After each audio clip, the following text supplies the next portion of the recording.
नमस्कार दोस्तों, स्वागत है आप लोगों का हमारे आचार्य जागेंद्र मिश्रा चैनल में। दुर्गा अष्टमी के दिन कन्याओं को खिलाना है आपको 3 चीज। दोस्तों, नवरात्रि के शुभ अवसर पर अगर आप चाहते हैं माता रानी आपके घर पर अपना वास बना लें तो सच्चे हृदय से कमेंट बॉक्स में लिखें, माँ दुर्गा आपका स्वागत है हमारे घर में। माता के लिए एक लाइक तो बनता है। दोस्तों, चैत्र नवरात्रि में क्या नहीं खाना चाहिए और कौन सा फल कन्याओं को खिलाना चाहिए और क्या आवश्यक है कन्याओं को खिलाना और क्या नहीं पिलाना चाहिए, क्या पिलाना चाहिए, आज हम विस्तार से आपको बताएंगे। दोस्तों, शास्त्रों के अनुसार बताए गए व्रत चाहे किसी भी प्रकार के क्यों ना हो, उनसे जुड़े पालनों का नियम करना अति आवश्यक माना जाता है, क्योंकि जो मन के मुताबिक किया जाए वो संघर्ष नहीं कहलाता। कहा जाता है कि मनोकामनाओं को पूर्ण करने के लिए थोड़ा सा संघर्ष यानी कि तपस्या तो करनी ही पड़ती है।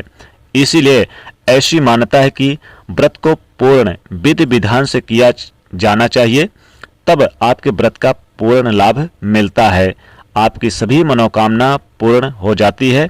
इसीलिए हर शास्त्र यही कहता है कि सच्चे दिल से अगर आपके मन में ईश्वर के प्रति श्रद्धा हो, बिन पूजा पाठ के ही सारा फल आपको मिल जाता है। और अगर मन में ईश्वर के प्रति शंका हो तो उस मनुष्य को कई जन्मों तक सुख नहीं मिलता।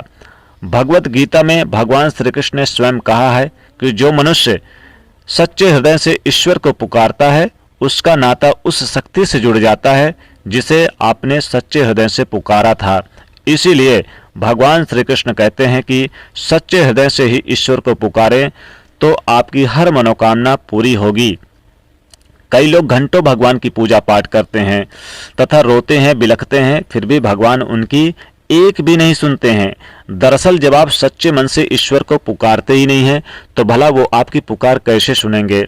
दोस्तों, ये तो थी कुछ बातें भक्त और भगवान के बीच की। अब हम बात कर लेते हैं चैत्र नवरात्रि के दौरान कन्याओं को क्या नहीं खिलाना चाहिए, कन्याओं को क्या खिलाना चाहिए, क्या पिलाना चाहिए, कौन सा फल खिलाना चाहिए कन्याओं को, और ताकि आपका व्रत संपूर्ण व्रत माना जाए। दोस्तों, हमारे चैनल को भी सब्सक्राइब करिएगा, वीडियो को लाइक जरूर करिएगा, ज़्यादा से ज़्यादा लोगों तक इस वीडियो को शेयर करिएगा। दोस्तों, दुर्गा अष्टमी के दिन आप कन्याओं को जरूर ये चीज़ खिला दें। दुर्गा अष्टमी के दिन कन्याओं को अगर ये चीज खिला देते हैं तो इससे माता रानी अत्यधिक प्रसन्न हो जाती हैं। इस बार कब है दुर्गा अष्टमी और नवमी तिथि? दोस्तों, इस बार चैत्र नवरात्रि 2025 में 30 मार्च से शुरू होकर 6 अप्रैल तक चलेगी। इस बार दुर्गा अष्टमी 5 अप्रैल दिन शनिवार को पड़ रही है। इस दिन कन्याओं का पूजन करें। नवमी तिथि 6 अप्रैल को है, इस दिन भी आप यानी कि कन्याओं का पूजन करिएगा। इस दिन पारण का भी समय शाम के समय रहेगा। तो दुर्गा अष्टमी 5 अप्रैल को पड़ रही है, शनिवार के दिन। इस दिन आप पूरे विधि विधान से कन्याओं को भोजन खिलाएं। कन्याओं को भोजन खिलाते समय कुछ विशेष सावधानी बरतें, क्या नहीं खिलाना चाहिए और कौन सी आप यानी कि कौन से फल नहीं खिलाना चाहिए, कौन से सब्जी वगैरह उन्हें नहीं खिलानी चाहिए, क्या क्या उन्हें खिलाना चाहिए, क्या पिलाना चाहिए, सब कुछ हम बताएंगे। दोस्तों, नवरात्रि के दिनों में कन्याओं को सेव जरूर खिलाना चाहिए। सेव बहुत ही पवित्र फल माना गया है। शास्त्रों में बताया जाता है कि भगवान के भोग में सेव आदि जरूर अर्पित करते हैं और कन्या जो होती हैं इन दिनों में भगवान का स्वरूप, देवी का स्वरूप मानी जाती हैं। अगर आपका व्रत है, आपने व्रत किया है और कन्याओं को भोजन खिला रहे हैं तो उन्हें सेव जरूर खिला दें। केला, पपीता, तरबूजा आदि मीठे अंगूर उन्हें जरूर खिलाना चाहिए। साथ ही साथ आप फलों में व्रतधारी को इनसे शक्ति मिलती है, साथ ही कन्याओं को भी आशीर्वाद मिलता है। कन्याओं को आप खीर, पूड़ी, हलवा जरूर खिला दें इन दिनों में दुर्गा अष्टमी के दिन। दुर्गा अष्टमी के दिन आप कन्याओं को भोजन के साथ साथ यानी कि खीर और मीठे पकवान जो भी आपने बनाया है वो जरूर खिला दें। इससे आपका व्रत संपूर्ण माना जाएगा। नवरात्रि के दिनों में आप दुर्गा अष्टमी के दिन सीताफल जरूर खिला दें। सीताफल खिलाने से आपके ऊपर कन्याओं का आशीर्वाद होता है और 10 ऐसी यानी कि जो महाशक्ति होती हैं, ये 9 शक्तियां हैं, 9 दुर्गा का स्वरूप जो है, उनका आशीर्वाद आपको मिल जाता है। तो नवरात्रि के दिनों में सीताफल कन्याओं को आप खासकर दुर्गा अष्टमी के दिन जरूर खिला दें। दुर्गा अष्टमी के दिन कन्याओं को आप फलों में केला, सेव, पपीता सब कुछ खिला सकते हैं। मीठे पकवान वगैरह खिला दें, जो भी मौसमी फल हैं वो जरूर खिला दें। साथ ही साथ उन्हें भूल कर भी कोई भी सब्जी में, जैसे बैगन की सब्जी, लहसुन प्याज की बनी चीजें बिल्कुल भूल कर भी मत खिलाइएगा।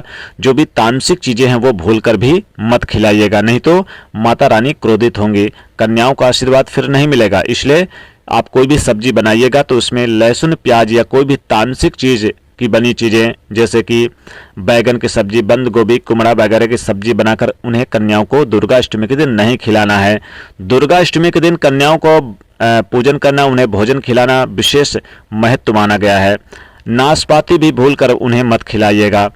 दोस्तों, दुर्गा अष्टमी के दिन आप जब व्रत रखते हैं और कन्याओं को भोजन कराते हैं तो बंद डब्बा लस्सी बाजार से मंगाकर उन्हें नहीं पिलाना चाहिए। इनमें क्या होता है, केमिकल मिले होते हैं और इनमें साथ ही साथ जैसे बाहर की चीज़ें पवित्र नहीं मानी जाती हैं, तो आप इनकी जगह फलों का जूस पिला सकते हैं, मौसमी का जूस पिला सकते हैं, संतरे का जूस पिला सकते हैं, नींबू का जूस पिला सकते हैं, लेकिन भूल कर भी बाहर की चीज़ें ना पिलाएं, क्योंकि इनमें नमक डाला रहता है। नमक डालकर भी आप इन्हें, कन्याओं को कुछ भी मत खिलाइएगा। तो दुर्गा अष्टमी के दिन आप विशेष जब व्रत रख रहे हैं तो इन चीज़ों का ध्यान रखिएगा। उन्हें पूड़ी कचौड़ी वगैरह सब कुछ खिला दें, बहुत ही शुभ होता है। और साथ ही साथ दुर्गा अष्टमी के दिन आप कन्याओं के थाली में, यानी कि जो भी विशेष वस्तु वगैरह, भेंट वगैरह, जैसे कि वस्त्र वगैरह है, या फलों में केला, सेव, पपीता, जो भी यानी फल हैं, अंगूर वगैरह है, अनार है, आप उन्हें जरूर दे दें। इससे बहुत लाभ होता है। दुर्गा अष्टमी के दिन आप व्रत भी रख रहे हैं तो व्रतधारी को भी, यानी कि फलों में सेव, केला, अंगूर वगैरह सब कुछ खा लेना चाहिए और कन्याओं को भी खिलाना चाहिए। भूल कर भी आपको भी कोई ऐसा बाहर की चीज़ें मंगाकर नहीं खिलाना चाहिए जो आपके व्रत को खंडित करे और कन्याओं को भी नाराज करे। तो माता रानी का आशीर्वाद फिर कैसे मिलेगा। नवरात्रि के दौरान, यानी कि जो दुर्गा अष्टमी का दिन है, इस दिन शाम के समय खाने में, जैसे कि व्रतधारी को आलू वगैरह के चिप्स वगैरह ले सकते हैं, दही वगैरह ले सकते हैं, साबूदाने की खिचड़ी ले सकते हैं। और आप दुर्गा अष्टमी के दिन कन्याओं को साबूदाने की खिचड़ी भी खिला सकते हैं। साबूदाने की खिचड़ी खिला दें और उन्हें पापड़ वगैरह भी खिला सकते हैं, ये बहुत ही शुभ होता है। खीर बना के खिला दें, खीर में आप साबूदाने की खीर बना के आप खिला सकते हैं, इससे व्रत खंडित नहीं होता है, माता रानी का आशीर्वाद प्राप्त होता है।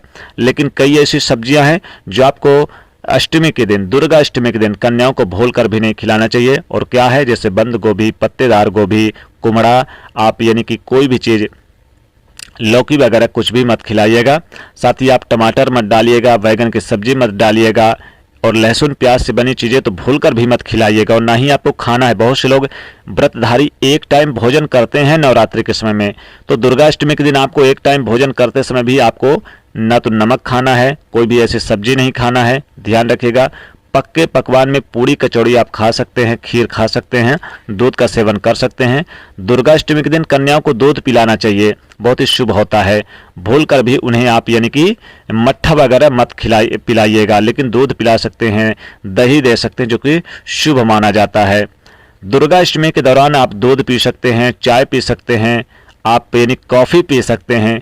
और इनमें क्योंकि नमक नहीं डाला रहता, ये व्रतधारी को और जो कन्याओं को, उनका पेट तो भरता ही है, उनका आशीर्वाद भी मिलता है, माता रानी की भी कृपा प्राप्त होती है। दोस्तों, दुर्गा अष्टमी के दिन आदिशक्ति माता नव दुर्गा में सबसे ज़्यादा महागौरी को समर्पित होता है, क्योंकि ये दिन बहुत ही शुभ होता है। इस बार महाअष्टमी 5 अप्रैल को पड़ रही है, तो दुर्गा अष्टमी के दिन आप ये उपाय जरूर करें।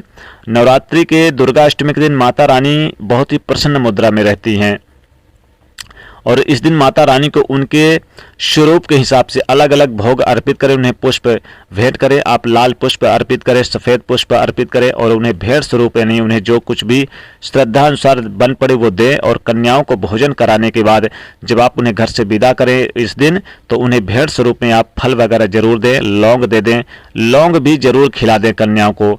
दोस्तों, दुर्गा अष्टमी के दिन आप भी लौंग खा सकते हैं, साथ ही कन्याओं को भी लौंग जरूर खिला दें। लौंग, इलायची बहुत ही शुभ और पवित्र मानी गई है, तो लौंग जरूर खिला दें, क्योंकि लौंग माता रानी को अत्यधिक प्रिय होता है। तो दोस्तों, इस दौरान माता रानी को आप प्रसन्न करने के लिए लौंग जरूर खिला दें। तो दोस्तों, ये थी एक विशेष जानकारी। आशा ही नहीं, पूर्ण विश्वास करते हैं ये जानकारी आपको अच्छी लगी होगी। अगर अच्छी लगी है तो वीडियो को लाइक, ज़्यादा से ज़्यादा लोगों तक शेयर करिएगा। कमेंट में जय माता रानी जरूर लिखेगा, चैनल को सब्सक्राइब करिएगा। जय माता रानी।